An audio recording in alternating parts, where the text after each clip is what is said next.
Carlsberg and Heineken today announced they would withdraw their businesses from Russia in protest over the war in Ukraine. Carlsberg said it will exit the Russian market and take a substantial non-cash impairment charge as a result, as the company became the latest of a string of Western businesses to leave Russia in response to Putin's invasion of Ukraine.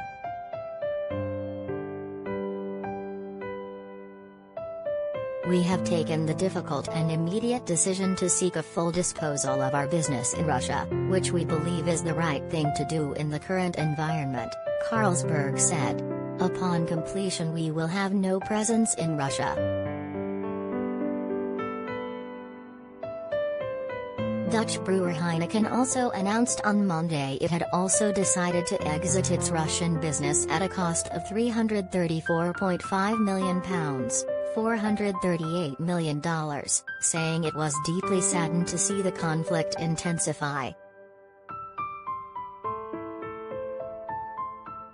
The beer company, which employs 1,800 people in Russia, had already halted the sale and production of its Heineken brand in the country, and suspended new investments and exports to the country earlier this month.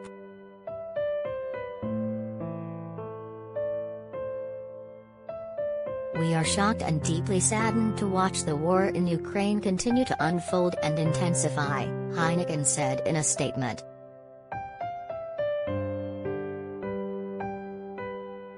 Following the previously announced strategic review of our operations, we have concluded that Heineken's ownership of the business in Russia is no longer sustainable nor viable in the current environment, the statement said. As a result, we have decided to leave Russia.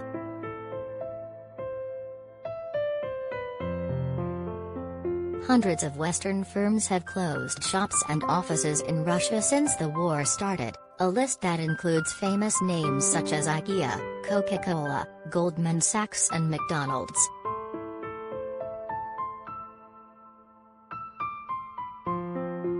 Carlsberg, the Western brewer most exposed to the Russian market, launched a strategic review of its Russian business this month but had kept its 8 breweries in the country operating.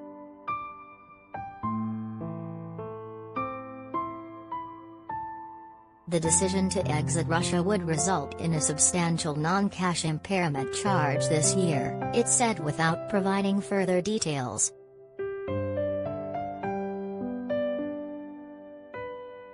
Carlsberg had non-current assets in Russia worth 19.2 billion Danish crowns by the end of 2021, which amounts to around 15% of total assets or 44% of its total equity, its annual report showed.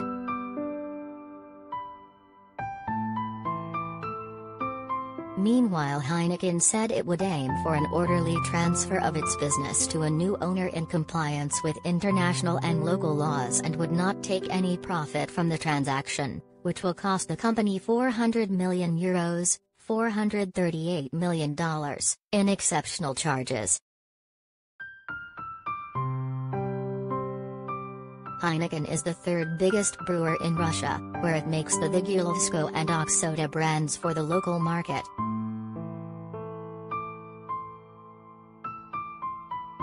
The company said it would continue on reduced operations during a transition period to reduce the risk of nationalization and ensure the ongoing safety and well-being of our employees. In all circumstances, we guarantee the salaries of our 1,800 employees will be paid to the end of 2022 and will do our utmost to safeguard their future employment. Upon completion of the transfer, Heineken will no longer have a presence in Russia.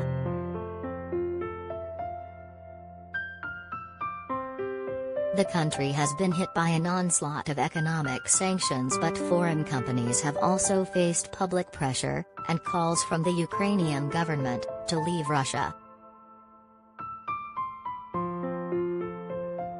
Some companies have remained in Russia, citing concerns about the fate of their employees or depriving ordinary Russians of vital goods. Ukrainian President Volodymyr Zelensky used an address to France's parliament last week to call on French companies still working in Russia to stop sponsoring aggression against his country.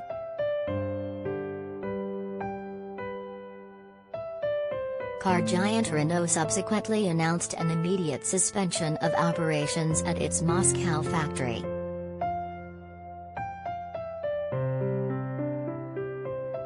But the chief executive of French retail giant Heineken, Yves Claude, defended the company's decision to remain in Russia, citing the need to keep staff employed.